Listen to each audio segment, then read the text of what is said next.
ایک زمانے میں ہم سمناباد میں رہتے تھے.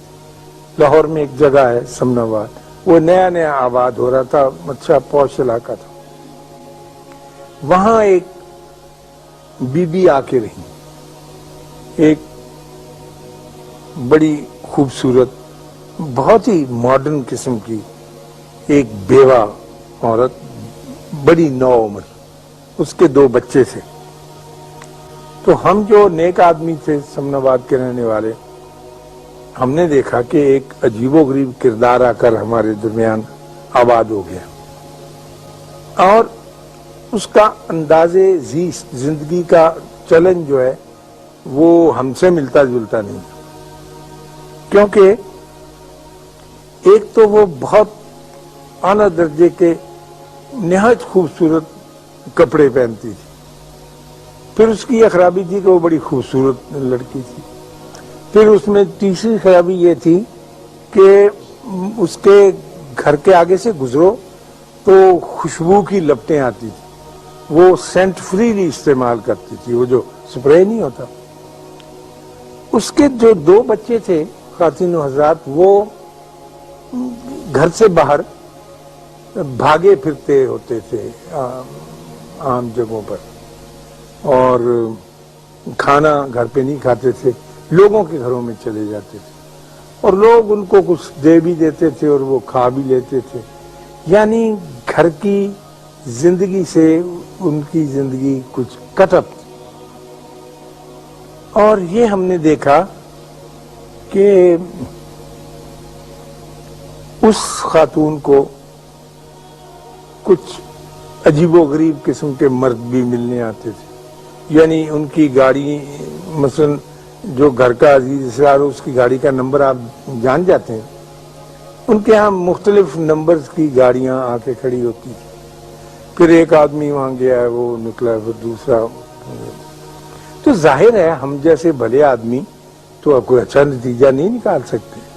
وہ ان کے بارے میں ہم ایسا ہی رویہ تھا جیسا اب آپ کو میں یہ کہانی سنا رہا ہوں, تو آپ کے دل میں بھی لا مالا یہی خیال آتا ہے کہ ایسے لوگ.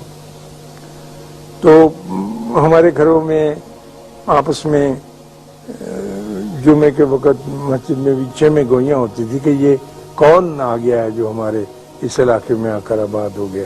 مزیدار, بہت محنت سے, توجہ سے اس قسم کے چمٹی سے گیدڑ نکالتے رہتے. تو ایک دن وہ گئی, اچھا, اور لیٹ کے صوفے کے اوپر میں دیکھتا تھا, کھڑکی تھی بڑی ساری جو گھروں نے لیا, وہ ناول جاسوسی پڑھتی رہتی. کوئی کام نہیں کرتی تھی یار, کوئی چولہا چونکا ہو. بچے اس کے, بچوں کو کئی دفعہ کہتی تھی کہ نکل جاؤ نکل جاؤ. تو ایک دن وہ گر گئی سبزی کی دکان پر, تو اٹھا کے لوگوں نے چھینٹے وینٹے مارے تو لا کے رکھا. تو 3 دن کے بعد وہ فوت ہو گئی, اچھی صحت میں چل.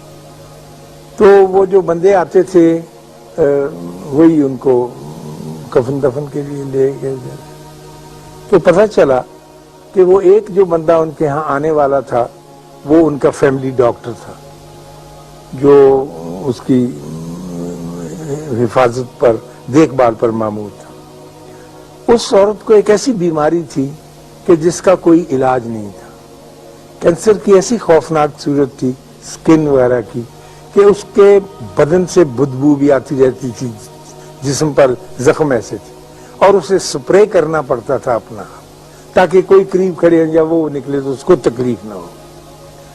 اور اس کا لباس اس لیے ہلکا ہوتا تھا کہ غالباً بدن کو چبھتا تھا, جو بھی سکن میں ڈیزیز اس کی پیدا ہو گئی.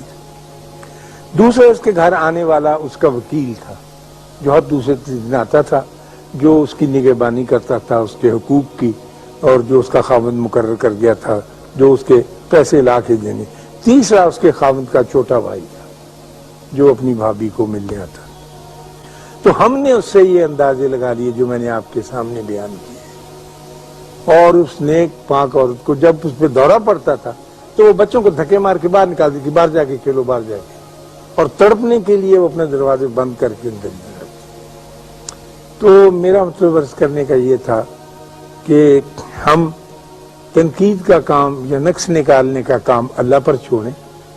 اس نے اس کے لیے ایک وقت مقرر کیا ہوا ہے، وہ جانے اور اس کا کام جانے. ہم اللہ کا بوجھ اپنے کندھوں پر نہ اٹھائیں، کیونکہ اس کا بوجھ اٹھانے سے آدمی سارے کا سارا چبا ہو جاتا ہے، چبا سمجھتے ہیں، کمزور ہو جاتا ہے، مر جاتا ہے. اللہ آپ کو آسانیاں عطا فرمائے اور آسانیاں تقسیم کرنے کا شرف عطا فرمائے.